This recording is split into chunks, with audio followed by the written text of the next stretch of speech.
Hello everyone, this is Bhavna Sharma and you are watching me on English Learning How, where we learn English through Hindi. So friends, in today's video I have come up with some idioms which you can use in your daily English vocabulary so that you can improve your English and actually sound advanced in English. So without any further ado, let's get started. Try to beat the clock. Try to beat the clock का मतलब है, मान लीजिए आप कोई काम कर रहे हैं और आपको ये कहा जाता है कि भाई इस काम को जो है आपने समय से पहले पूरा करना है, तो तब आप ये वाला इडियम वहां पे यूज कर सकते हैं। सेकेंड एग्जाम्पल में आप बोल सकते हैं कि हमें इस काम को समय से पहले पूरा करने की कोशिश करनी चाहिए। तो इसे आप किस तरह से इंग्लिश के सेंटेंस में ट्रांसलेट करेंगे और ये वाला फ्रेज वहां पर आप जो है यूज करेंगे। We need to rush to beat the clock. We need to rush to beat the clock, यानी कि हमें इस काम को समय से पहले पूरा करने की कोशिश करनी चाहिए। Okay, so our second idiom is form at the mouth. Form at the mouth का मतलब होता है गुस्से में लाल पीला होना।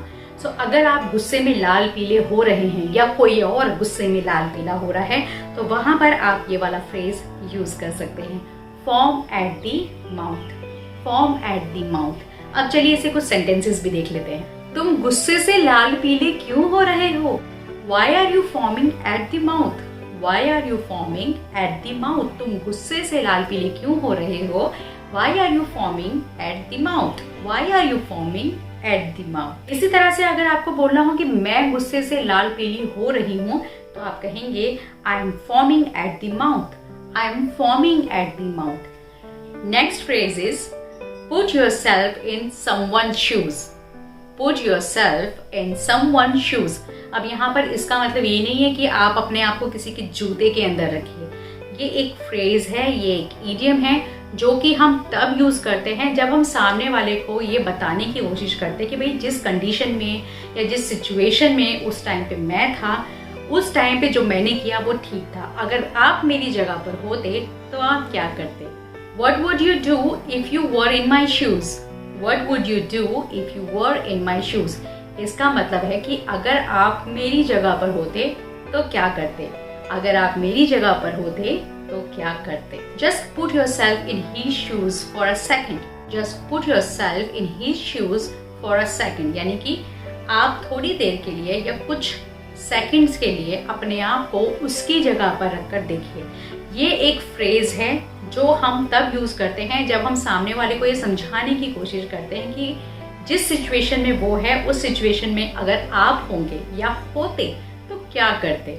तो वहां पर आप ये वाला फ्रेज यूज कर सकते हैं। Okay, next phrase is wake up call. Wake up call का मतलब होता है किसी चीज की चेतावनी देना या फिर किसी बात की तरफ इशारा करना। तो जब हमें किसी चीज की तरफ इशारा मिलता है, चेतावनी मिलती है, संकेत मिलता है, तो उसे हम इंग्लिश में कहते हैं वेकअप कॉल। इसे हम एक इडियम, एक फ्रेज भी बोल सकते हैं। सो इस इडियम और इस फ्रेज को आप किस तरह से इंग्लिश के सेंटेंसेस में यूज कर सकते हैं, चलिए देखते हैं। कई बार हमारे बड़े जो हैं वो हमें कहते हैं कि भाई अपनी जो आदतें हैं वो सुधार लो, अभी भी समय है, अभी भी समय है, अपनी जीवन शैली सुधारो, अपनी लाइफस्टाइल सुधारो। ये एक वेकअप कॉल है। तो यहाँ पर आप इस फ्रेज को बहुत ही आराम से यूज कर सकते हैं। चलिए देखते हैं कैसे। It's a wake up call, change your lifestyle. It's a wake up call, change your lifestyle. ये तो सिर्फ एक चेतावनी है, एक इशारा है, आप अपना जो जीवन शैली है उसे सुधारिए। It's a wake up call, change your lifestyle. Next phrase is memory like a sieve. Memory like a सीप का मतलब होता है किसी बात को बहुत ही जल्दी भूल जाना। मान लीजिए आपको किसी ने कोई बात बताई या कोई नाम बताया और अभी कुछ मिनटों पहले ही उसने आपसे ये बात कही है या ये नाम बताया है और आप तुरंत भूल गए।